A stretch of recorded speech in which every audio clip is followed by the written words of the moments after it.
Olá, está no ar o Jornal Panorama, que traz as notícias do Parlamento Capixaba. E esses são os nossos destaques de hoje. O colegiado discute meios para proteger crianças e adolescentes da violência. E o plenário do povo pergunta: como diminuir o preconceito contra as minorias sexuais? A chamada pobreza menstrual se caracteriza pela falta de recursos e até de conhecimento por parte de mulheres para cuidados envolvendo a menstruação. Por meio de indicação ao governo do estado, o deputado Bruno Lamas sugeriu a oferta de absorvente higiênico para alunas carentes da rede estadual. Toda ação que alcance as pessoas que mais precisam, nesse caso as adolescentes, as mulheres, um tema tão sensível como esse, parece simples, mas não é. Tanto é que é uma temática que hoje ganhou proporção nacional, quiçá internacional o assunto. Merece a atenção do plenário, merece a atenção da Assembleia Legislativa e merece a atenção do governo do estado. Nós estamos falando de um público que não tem acesso às condições mínimas, inclusive para poder comprar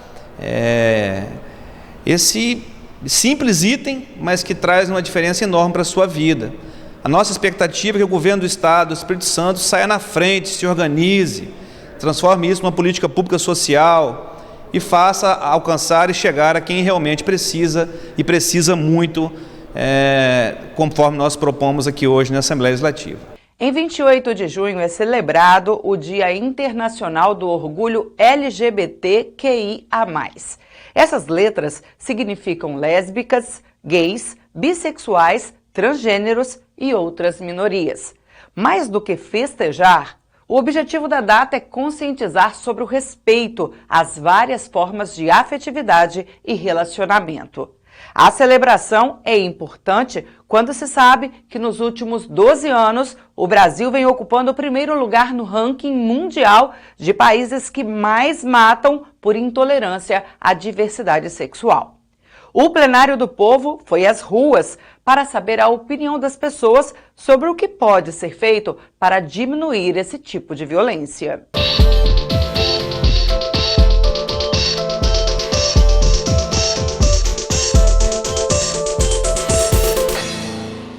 Tudo começa dentro de casa, né? A partir do momento que a pessoa consegue ter a liberdade de conversar, tudo mais, e ter a aceitação dentro de casa, fica muito mais fácil para você levar isso para o exterior. Mas o problema é que também fora do ambiente familiar tem muito preconceito, tudo mais, na questão da aceitação. Muito mais também pelo sistema que a gente vive, né? Então, o que eu acho talvez seria mais incentivos públicos, através de programas sociais. Não sei se está faltando um pouco mais de conscientização. Eu acho que está faltando um pouco mais de compreensão das pessoas. Amor pelo próximo, tá? Porque a partir do momento que você não me aceita do jeito que eu sou, não quer dizer que você tem que ser violento contra mim. Eu acho que o respeito e uma boa convivência, ela faz com que o país progrida. Se a pessoa acha que a vida dela é isso, né? Fazer o quê, né? Mas nós devemos respeitar uns aos outros. Não importa o que a pessoa é, mas o respeito em primeiro lugar. Isso é um reflexo, assim, da falta de comunicação, da falta de educação do ser humano. Isso tudo deveria ser começado a ser estudado dentro de casa. Um diálogo entre as pessoas, entre as famílias dentro de casa, entre os alunos dentro da escola, para ter uma conscientização sobre o assunto mesmo, né? Para não ter esse preconceito tão grande que tem hoje no país. Eu acho que políticas públicas para conscientização da população seria interessante e as pessoas com mais autoridade e publicidade podiam falar mais sobre o respeito. A gente tem pessoas que têm muita visibilidade, que pregam justamente o contrário, o desrespeito e a intolerância. E aí quem tem menos informação acaba sendo influenciado. Eu acho que já começa como um reflexo do governo atual, né? Não está longe de ser, de matar homossexuais. Eu acho que propostas de inclusões pode começar na educação, o governo ser mais coerente com isso, ajudar essas pessoas e tudo mais.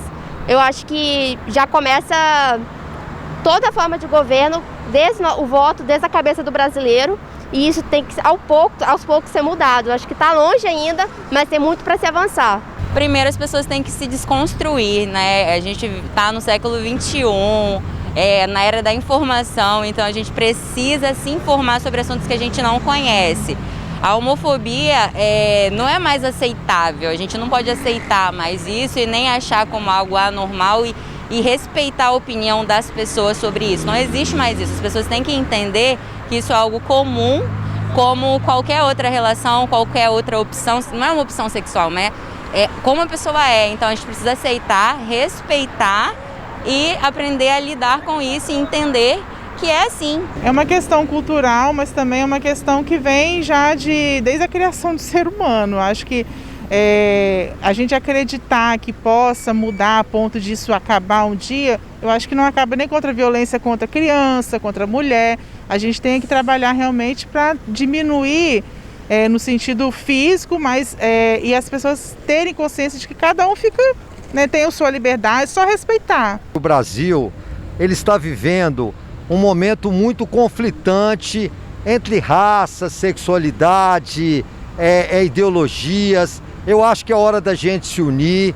Sou cristão, respeito a comunidade LGBT, são seres humanos, são todos imagem e semelhança de Cristo, e eu não conformo com violência, nem com gato, nem com rato, nem com a barata, quanto mais com o ser humano, que é a comunidade que a gente tem que respeitar. Eu acho que isso acontece porque, querendo ou não, o Brasil ainda é um país muito conservador. E é uma tristeza porque a gente vê que os pais mesmo não explicam para os filhos. A gente precisa ter essa educação, mas até quando os professores tentam dar essa educação, em casa eles retiram. Igual a gente viu o caso aqui da professora que foi passar uma atividade sobre o mês LGBT e os pais da escola reclamaram e agora tem um vereador correndo atrás dela. Então, assim, é um absurdo, né? Uma outra triste realidade que também envolve violência foi objeto de discussão na Assembleia. De acordo com o colegiado, 63 homicídios de criança e adolescentes de até 17 anos foram registrados no Espírito Santo de janeiro a maio de 2021, além de cerca de 4.000 ocorrências envolvendo outros tipos de violência. A Comissão de Proteção da Criança e Adolescente discutiu em reunião híbrida o tema Assistência Social, Desafios e Avanços em Defesa da Infância. O colegiado convidou representantes de secretarias municipais de ação social para discutir o assunto. O gestor da pasta de Santa Leopoldina destacou as dificuldades que os municípios pequenos têm para dar conta da demanda. Nós temos uma dificuldade muito grande, como de outros colegas também reclamam a mesma situação, porque principalmente a droga. A droga chegou, como eu falei já para vários colegas, ela está lá na lavoura, onde o pessoal está apanhando o café. Então, no interior, ela já não tem mais limite. E, graças a Deus, tem essa comissão aí para dar apoio, e a gente espera, entendeu? Mas acho que a família é fundamental para estar ajudando. O principal foco da reunião foi a estruturação dos conselhos tutelares, como explicou a secretária de Assistência Social de Ecoporanga. A gente sabe que os conselhos hoje, infelizmente, eles precisam de muito apoio, porque além daquilo que já foi falado aqui, a questão de carga horária, a questão de salários, né? Até a forma de escolha hoje dos conselhos, às vezes permite que entre pessoas que não estão tão preparadas para aquela função, porque é uma função muito difícil. É uma faca de dois gumes, né? Você está trabalhando para a sociedade, mas ao mesmo tempo você tem que defender a criança e adolescente. E muitas vezes o conselheiro ele não consegue fazer esse trabalho sem desagradar alguém. Porque quando você defende a criança e adolescente, os direitos da criança, automaticamente alguém vai ficar, né, contrariado com isso. Então é uma função muito difícil, que precisa de muito apoio, de muita capacitação, e a gente percebe isso no dia a dia. A secretária de São Mateus falou do quanto a questão do menor se tornou ainda mais frágil no contexto da pandemia. A gente vive hoje uma fragilidade muito grande nos nossos contextos de atendimento. Fragilidade essa por falta de capacitação, que os colegas já colocaram. Fragilidade essa por falta de conhecimento da integração da rede e da fragilidade também de reconhecimento da integração das políticas públicas, o quanto ela é importante, o quanto ela faz diferença na vida das nossas crianças e dos nossos adolescentes. Fragilidade essa de uma delegacia, todas as DPCAIs que a gente tem nos nossos municípios, aí dentro do nosso estado, a fragilidade de profissional atuando nessa rede de proteção. Isso demonstra o quanto essa política não tem visualizado aí a possibilidade de colocar técnicos capacitados para o recebimento dessas vítimas de violência. Demonstra-se uma fragilidade muito grande. E a gente precisa mesmo que a comissão, dentro do seu contexto, dentro do seu avanço de atuação, possa nos ajudar aí no processo de fiscalização, no processo de deliberação, no processo de encaminhamentos de propostas aos entes federativos aí do Estado, também ao governo federal, para que passe a olhar a estruturação da rede de atendimento com o olhar que ela precisa ter, humanizado, um olhar de sustentação, um olhar de compadecimento mesmo do que estamos vivenciando nos municípios. Quem sente a dor do chão que a gente pisa somos nós que estamos aqui na ponta. O presidente da Comissão de Proteção da Criança e Adolescente disse que vai apresentar aos poderes públicos um relatório com sugestão de providências necessárias para que os conselhos tutelares tenham condições de prestar atendimento de qualidade à população capixaba. Esse relatório está sendo elaborado pela comissão com uma série de colaboradores, pessoas importantes que atuam na área e que têm muito a colaborar. Então nós precisamos estruturar melhor esses conselhos. Você vê, os próprios conselheiros, eles recebem um salário infeliz, um salário mínimo para ter exclusividade. Quer dizer, essa pessoa, ela fica ali diuturnamente à disposição da população para receber um salário mínimo. Em alguns locais recebe um pouquinho mais, como é o caso de Vitória. Mas também estão desestruturados com relação a efetivo, com relação a veículos. Eles não têm veículos. Muitas das vezes, eles têm que solicitar a secretaria para quando a secretaria tiver disponibilidade, aí eles liberam o veículo, mas você vê, às vezes, uma ocorrência que tem que ser atendida ali de imediato, para evitar uma catástrofe maior. Também a estrutura deles é péssima, muitos deles ficam lá nos seus conselhos dormindo no chão. E você vê o que é lamentável, pessoas dessa que têm nível superior, assistentes sociais ganhando um salário mínimo. Então, a lei não está sendo cumprida, esse relatório é um relatório muito importante, ele já está bem adiantado e na próxima reunião, certamente, as deliberações sairão aqui nessa Casa de Leis. Novos cursos de capacitação para vereador foram lançados durante evento na Assembleia Legislativa. Começou nesta quinta-feira a terceira edição do projeto Capacitar para Legislar, promovido pela Associação das Câmaras Municipais do Espírito Santo, as CANVES, em parceria com a Assembleia Legislativa. O presidente das CANVES, vereador Vaguinho França, falou sobre o objetivo dos trabalhos. Visto do fator de renovação do Legislativo Capixaba, onde temos 70% dos vereadores, são vereadores de primeiro mandato, e iniciar um mandato com esse curso é muito importante para o trabalho do vereador em seu município. Durante o evento, foi comunicada a abertura das inscrições para os cursos A Política de Direitos Humanos e as Leis Orçamentárias. As aulas acontecerão neste mês de julho.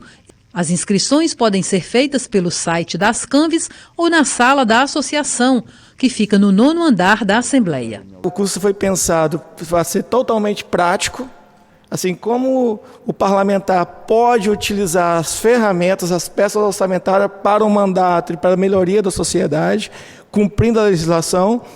A gente avança um pouco também, não na parte só orçamentária, mas a parte financeira, como é que a gente vai fazer, como é que a gente pode acompanhar a execução orçamentária, como é que a gente pode saber se o município está aplicando o recurso de forma correta. E além disso, o presidente da Assembleia deu a liberdade, você dá a liberdade, a gente expande, que o curso é a porta de entrada, mas ele quer botar à disposição das câmaras o corpo técnico que a Assembleia Legislativa tem, além do curso. Para o presidente da Assembleia Legislativa, a iniciativa vai promover mais qualidade nas legislaturas municipais. Para que eles possam aprimorar os seus conhecimentos e aplicar isso na base, aplicar isso nos municípios, né? Então, os nossos profissionais, os nossos servidores que são altamente capacitados, terão a oportunidade de botar um pouco do seu conhecimento à disposição desses vereadores e os vereadores terem também a disponibilidade de receber esses conhecimentos, esses conteúdos e aplicar nos municípios capixabas. E o Jornal Panorama de hoje vai ficando por aqui. Cuide-se, a pandemia do coronavírus não acabou. Mesmo vacinado, use máscara para a sua proteção e também para proteger o outro. TV Assembleia mais perto de você e agora no canal 3.2, aberto e digital.